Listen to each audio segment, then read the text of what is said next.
Bismillahirrahmanirrahim.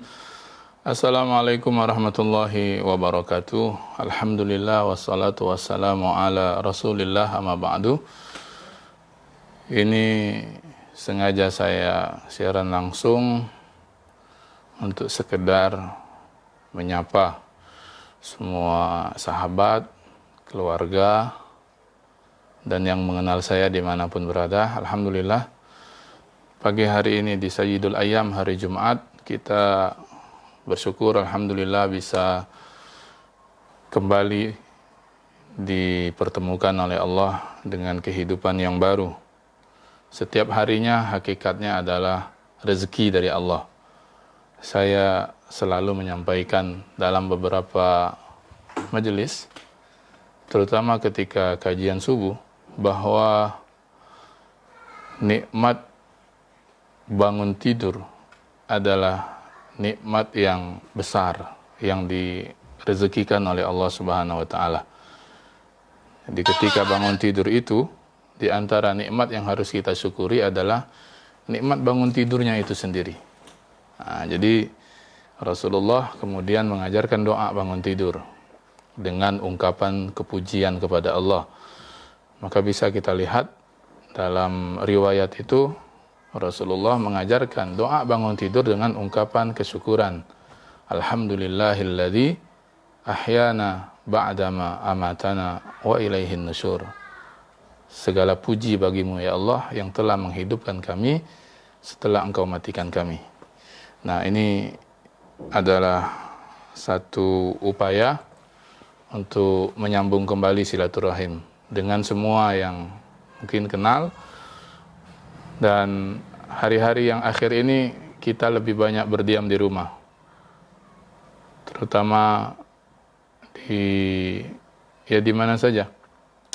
Mungkin para kenalan yang di Malaysia hari ini sudah tahu bahwa beberapa hari terakhir lockdown yang dilakukan di sana membuat orang beraktivitas dari rumah. Ini juga sekaligus untuk kita semua banyak mengambil hikmah dari kejadian akhir ini, terutama ketika kita dihadapkan dengan isu coronavirus ini. Dan kita semua bisa melihat bahwa para ulama kita sudah memberikan fatwa-fatwanya tentang bagaimana cara kita menyikapi virus ini. Dan untuk konteks kita di Indonesia, tentu yang terbaik menurut saya, kita mengikut apa yang sudah difatwakan oleh Majelis Ulama Indonesia. Saya kira cukup jami' mani dan sudah sangat mencakup dengan berbagai keadaan dan kemungkinan yang dihadapi di tiap-tiap tempat. Kalau hari ini kita melihat Jakarta sudah dipinta untuk atau diperbolehkan meninggalkan sholat Jumat dan menggantinya dengan sholat zuhur di rumah, itu tentu setelah melewati syura ataupun musyawarah, dan keputusan yang diambil bukan keputusan yang sembarangan. Bagi kita yang di Palembang, saudara-saudara saya yang di Palembang, kita masih hari ini kita insya Allah sebagaimana status yang dikeluarkan oleh pemerintah provinsi, kita belum sampai lagi dalam status bahaya. Satu trip di bawahnya, waspada. Dan kita tetap berupaya, semoga kita berdoa semoga wabah virus ini cepat diangkat oleh Allah Subhanahu wa taala dan kita semua diberikan kesabaran dan tadi tetap bisa mengambil hikmah yang sebanyak-banyaknya. Ini silaturahim Jumat, sifatnya santai. Jadi siapapun yang mungkin mau menyapa, silahkan. Ini ada saudara saya, Pak Burhan dari Pelaju. Wah, ini sahabat kental saya ini, orang baik ini insya Allah. Ada Ustadz Wan Abdullah. Wah, beliau ini di Mekah. Masya Allah Ustadz. Mudah-mudahan antum sehat di sana Ustadz. Bagaimana keadaan di sana Ustadz? Antum di Mekah atau di Madinah Ustadz Wan? Iya. dengan isu ini kita pun jadi sedih, Ustadz. Kita melihat live yang bisa disaksikan di berbagai channel tentang keadaan dua tanah suci itu, sedih kita, Ustadz. Kita melihat Haramain, Makkah, Madinah, terutama Makkah yang di situ sebagai pusat ibadah untuk umrah dan haji. Kita melihat bagaimana Ka'bah yang selama ini ramai, Ustadz. Iya, dan itu kelihatan sepi. Bahkan kita mengetahui sejak hampir 2 minggu atau 3 minggu belakangan jamaah sudah tidak bisa untuk melaksanakan ibadah umrah. Yang sudah di sana maksudnya. Kalau yang dari luar memang sudah tidak bisa lagi datang ke tanah suci. Tapi yang di dalam yang sudah di sana kan sudah juga dilarang untuk ibadah umrah. Hanya bisa tawaf. Itu yang saya dengar. Mudah-mudahan antum di sana sehat, Ustadz Wan. Ya, mohon info juga dan update tentang keadaan di sana. Ada beberapa saya lihat di akun YouTube itu yang buat vlog tentang keadaan di sana. Wah, itu subhanallah. Jalan Ajiat yang kita di Zafatur banyak mengambil hotel di sana, yang biasanya ramai itu sepi. Ini juga sekaligus insya Allah mudah-mudahan. Dan saya selalu sampaikan bahwa keadaan hari ini termasuk Makkah, Madinah, itu diambil keputusan untuk pada akhirnya dilarang untuk orang beribadah dalam bentuk umrah. Keputusannya bukan keputusan yang asal-asalan. Itu semua melalui pembelajaran yang sangat dalam. Tentu untuk kemaslahatan yang lebih besar, kemaslahatan umum. Dan tentu juga kita berharap mudah-mudahan sekali lagi dengan segala daya upaya pemerintah di sana, semoga Allah Subhanahu wa taala cepat angkat atau berikan solusi paling tidak sehingga jamaah yang ingin berangkat umrah itu bisa datang ke sana. Atau yang dikhawatirkan ini banyak ini yang ngadu ini. Bagaimana Ustadz haji tahun ini, apakah bisa dilakukan atau tidak? Ya, kita menunggu sifatnya, menunggu bagaimana keputusan dan otoritas dari pemerintah di sana, karena mereka yang paling tahu tentang keadaan mereka. Hanya sebagai informasi bahwa pengetahuan kita dalam sejarah Islam selama hampir 15 abad dari sejak zaman Rasulullah sampai kita hari ini, itu haji pernah diliburkan sampai 40 kali. Ya. Itu yang harus kita tahu, bahwa ada dalam rentang sejarah sejak Rasulullah sampai kehidupan masa kita hari ini ada 40 kali tawakuf, ditunda pelaksanaan ibadah haji ataupun diberhentikan pada tahun itu. Saya baru dapat kiriman ini di salah satu grup dari Yang Mulia Habib Mahdi, satu tulisan dalam bahasa Arab sebagai informasi. Tawakkufu arba'ina marratan abra tarikh, bahwa haji itu sempat dihentikan selama 40 kali dalam sejarah kehidupan umat Islam. Ustadz Wan, saya menunggu update antum Ustadz untuk keadaan di sana dan mudah-mudahan antum sehat. Iya, antum pulang atau tidak Ustadz? Oke, itu Ustadz Burhan, Ustadz Wan, Ustadz Deku. Oh, ini sahabat saya dulu di pesantren Al-Ittifaqiyah. Antum di mana Ustadz hari ini? Mudah-mudahan sehat juga Ustadz. Ini kawan sparring saya main tenis meja ini. Oh, kita pun berapa kali bertemu dalam perlombaan internal, maksudnya di pesantren. Beliau ini qari, membaca Al-Quran dengan baik dan juga penghafal Al-Quran. Mudah-mudahan beliau antum selalu dijaga oleh Allah dimanapun berada. Baik, tadi kita membincang tentang nikmat bangun tidur. Jadi ada satu ayat dalam Al-Quran, di Quran surah Az-Zumar ayat 42. Itu menarik sekali ayat tersebut, bicara tentang bagaimana hakikat tidur yang setiap hari kita lakukan itu. Dan ini mudah-mudahan kalau kita tadabburi dengan baik surah Az-Zumar itu, mudah-mudahan lembut hati kita.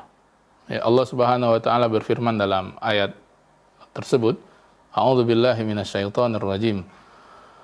Allahu yatawaffal anfusa hina mautiha wallati lam tamut fi manamiha fayumsikul lati qada 'alaiha al-maut wa yursilul ukhra ila ajalin musamma inna fi dzalika laayatil liqaumi yatafakkarun. Nah, sebelum saya syarah tentang ayat ini, ada komen masuk lagi dari ini Ustadz Kabir ini, Ustadz Muhammad Ali Nursidi. Kaif halukum Ustadz? Antum di mana Ustadz? Ini sahabat saya dulu di Mesir. Orang Madura ini ganteng. Wah, kalau tak salah beliau ini masih di negeri yang jauh ya, di Turki atau di mana Ustadz? Atau di Yordan. Mudah-mudahan antum dijaga oleh Allah Ustadz dimanapun berada. Dan ya, mudah-mudahan tidak kena virus Ustadz ya. Baik, kita lanjutkan tadi. Allah mengatakan di dalam Quran surah Az-Zumar ayat 42. Itu menceritakan tentang tidur yang hari-hari kita alami. Kita tidur itu berkali-kali. Bahkan sehari bisa berulang. Ada tidur siang, mungkin ada tidur malam. Dan karena tidur ini dekat dengan kita, pasti ada bahasannya dalam syariat. Ya. Kita sadar atau tak sadar, ya, tidur kita itu menghabiskan waktu kita di antara yang paling banyak. Coba kita hitung-hitungan misalnya. Kalau saja kita mengikut apa yang disarankan, misalnya tidur terbaik sehari itu 8 jam, katakan begitu misalnya, maka 8 jam itu, sadar atau tak sadar kitanya, itu sudah 1/3 dari hari yang kita lalui, dari umur yang kita dapatkan. Artinya kalau misalnya 8 tahun itu rata-ratanya kita tidur setiap hari, kalau usia kita 60 tahun, 20 tahun itu kita habiskan untuk tidur. Itu kalau 8 jam sehari. Tinggal dibagi saja ya kalau pengurangannya. Kalau kita tidur 6 jam sehari, berarti 1/4 hidup kita itu habisnya untuk tidur. Kalau kita tidur 4 jam, berarti 1/6 dari hidup kita itu habisnya untuk tidur. Nah, karena tidur ini dekat dengan kita, ya, tidur ini dekat dengan kita, maka kita harus tahu bagaimana Islam memandang tidur. Agar tidur yang banyak memakan waktu kita ini tidak menjadi sia-sia, tidak hanya tidur-tidur saja, tapi tidurnya bisa bernilai ibadah. Nah itu. Pertama, kaitan tentang syukur tadi, pada waktu bangun tidurnya, ketika Rasul mengajarkan doa bangun tidur dengan ucapan pujian kepada Allah, itu makna tersiratnya adalah bahwa bangun tidur itu adalah rezeki dari Allah. Ya, dan lihat doanya itu, subhanallah. Alhamdulillahilladzi ahyana ba'dama amatana wa ilaihin nusyur. Ya Allah, segala puji bagimu yang telah menghidupkan kami setelah engkau matikan. Ada kalimat setelah mematikan. Ya Allah, kau hidupkan kami setelah engkau matikan. Maka kita dapat di sini satu kenyataan dari Nabi Sallallahu Alaihi Wasallam bahwa tidur yang selalu kita lakukan itu hakikatnya adalah kematian. Karena tidaklah kemudian Rasulullah membuat redaksi doa bangun tidur itu kecuali itulah hakikat tidur yang kita alami. Kita tidur, kalau ini pagi misalnya, tadi malam tidur kita itu kematian. Maka dalam Islam tidur itu dikenal dengan kematian kecil, al-mautus shaghir. Ya, kematian kecil. Kita harus tahu itu.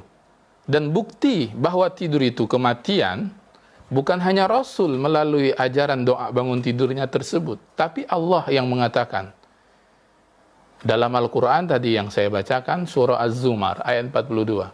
Allah berfirman, Allahu yatawaffal anfusa hina mautiha. Allah yang wafatkan, yang matikan setiap jiwa orang itu hina mautiha, ketika sampai ajalnya. Ini kematian yang biasa ya. Ada orang meninggal, ada pengumuman di masjid, berarti ada berita orang meninggal. Itu kematian yang lazim adanya. Lanjutan ayat itu, wallati lam tamut fi manamiha. Dan Allah juga yang wafatkan jiwa-jiwa orang itu, kita ini, fi manamiha, ketika kita sedang dalam keadaan tidur. Jadi tidur kita itu, ya, Allah menyebutnya sebagai kematian. Ya, Allah menyebutnya sebagai kematian. Maka lihat lanjutan. Wah, ini mulai nih. Ada penampakan di belakang. Ya, baik, ini bawaannya santai ya, karena tadi saya sebut ini untuk silaturahim dengan semua yang mungkin kenal, baik yang dulu sempat ya, Khali ya, Inzil ya. Injil barisan. Ini pada akhirnya mereka turun juga dari atas. Buya ini lagi nyapa ya, lagi nyapa yang kenal-kenal dengan Buya melalui internet. Apa itu? Sebentar, Buya lagi menyapa ini, lagi silaturahim dengan kawan-kawan. Biarin. Ya, iya, tenang, tenang. Baik. Jadi tadi disebutkan Baik. fayumsikul lati qada 'alaiha al-maut wa yursilul ukhra ila ajalin musamma. Khali anzil. Bye. Baik. Itu. Sampai di mana tadi? Oke, sampai kepada Allah yang mewafatkan jiwa-jiwa seorang ketika mereka itu dalam keadaan tidurnya. Jadi tidur kita itu Allah menyebutnya sebagai kematian. Itulah disebut dalam Islam tidur adalah kematian kecil. Dan kita kalau lihat bagaimana tidur kita itu, memang mirip seperti orang yang meninggal dunia. Mirip seperti orang yang meninggal dunia. Apa coba? Kesamaan kita dengan orang yang meninggal. Apa? Jantung Ustaz? Wah, jantung masih ya, masih berdetak. Kalau jantung kita sudah tak berdetak, selesailah itu. Yang sama itu, nanti dijelaskan dalam lanjutan ayat ini, kita dengan orang yang meninggal itu, ruh itu keluar dari badan. Ruh, ya. Ruh yang membuat badan kita ini menjadi bisa bergerak, pada waktu tidur ruh itu keluar. Sama dengan orang meninggal. Orang meninggal ruhnya sudah keluar dari badan. Kita tidur, ruh kita keluar. Makanya tidur kita bisa, kalau saya misalnya di Palembang, jasadnya tidur di Palembang, tapi ruhnya jalan-jalan. Mungkin ke Jakarta, mungkin ke Malaysia, mungkin ke Mesir, ya, dan kemana-mana. Karena sifat ruh itu lintas ruang dan lintas waktu. Maka kemudian lihat, ketika ruh kita keluar dari badan pada waktu kita tidur itu, fayumsikul lati qada 'alaihal maut. Ruh kita yang keluar, fayumsikul lati qada 'alaihal maut. Sebahagiannya itu ada yang Allah tahan ruh itu. Ruhnya keluar, tahan oleh Allah. Tak Allah balikkan lagi ke dalam jasadnya. Kalau yang demikian selesai. Berarti orang tersebut kemudian wafat, meninggal ketika dalam keadaan tidurnya. Mungkin kita pernah mendengar orang yang wafat, orang yang meninggal pada waktu dalam keadaan tidur. Sebetulnya pada waktu awal tidurnya itu sudah wafat, sudah kematian kecil. Ruhnya keluar. Dan ruh itu fayumsik, ditahan oleh Allah, tak dibalikkan lagi oleh Allah ke dalam jasadnya. Wa yursilul ukhra ila ajalim musamma. Adapun yang lain-lainnya Allah hantar balikkan. Allah kirimkan lagi masuk ke dalam jasadnya. Nah, itulah kita ini semua yang setiap kali pada waktu pagi bangun tidur lalu mengucap alhamdulillahilladzi ahyana ba'dama amatana wa ilaihin nusyur. Kita bersyukur ruh kita yang keluar pada waktu kita tidur itu dikembalikan lagi oleh Allah Subhanahu wa taala.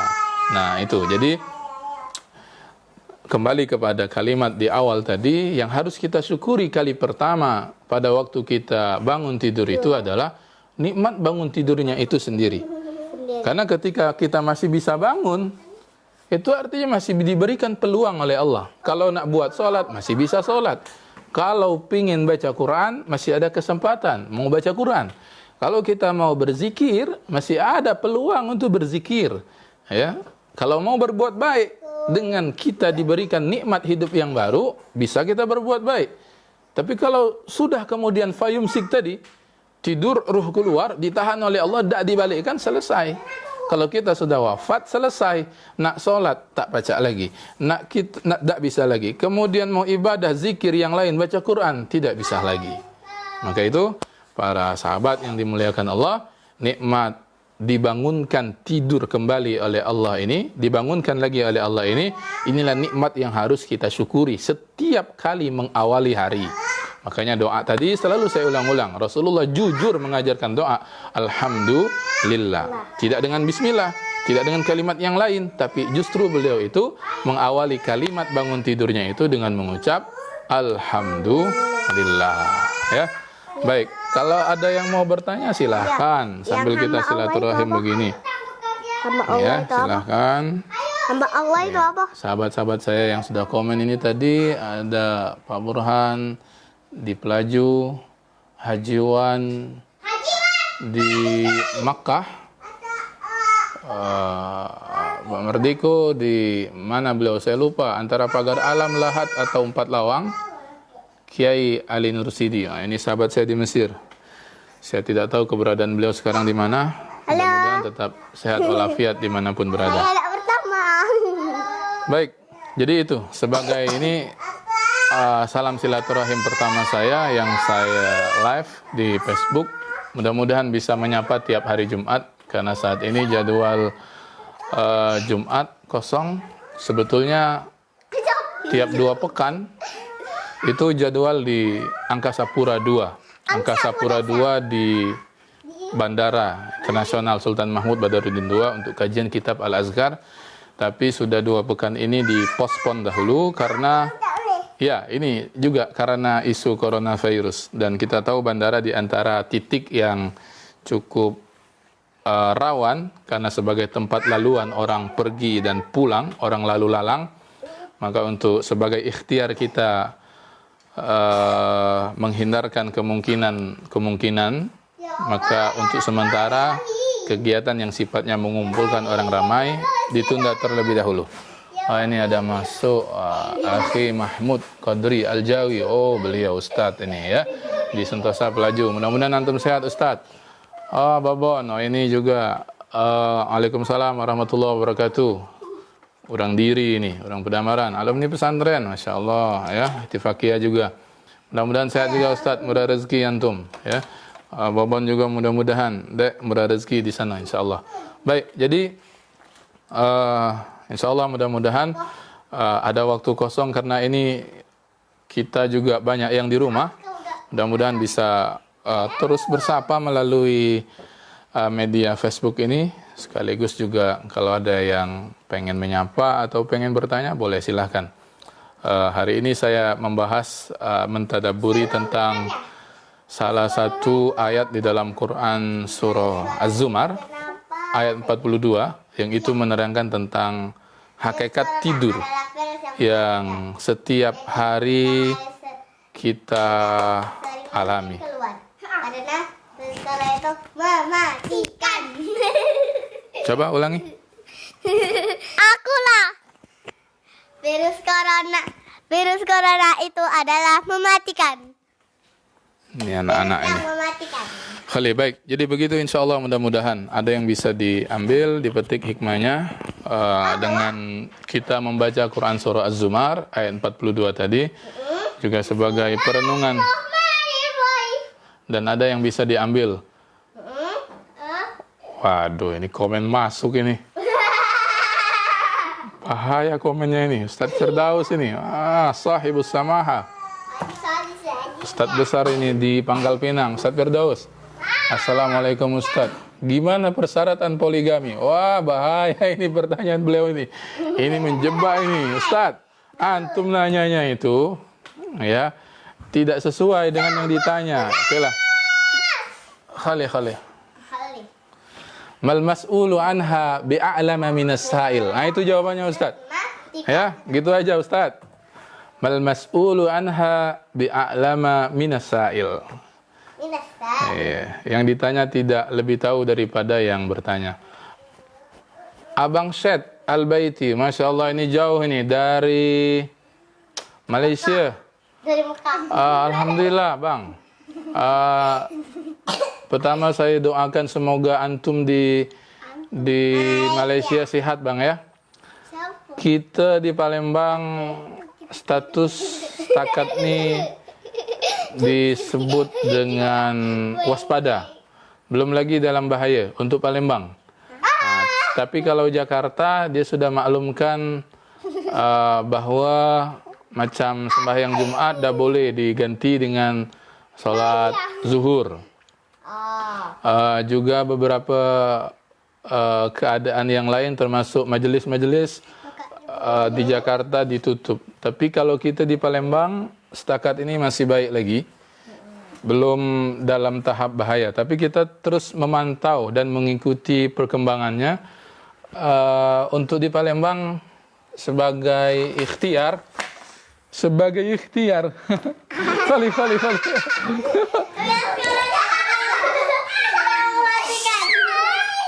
Sekejap, Buya lagi jawab ini, kawan Buya dari Malaysia. Di Palembang setakat ini sebagai ikhtiar untuk tidak kena dengan virus corona ini, budak-budak ni budak-budak belakang ni jugalah.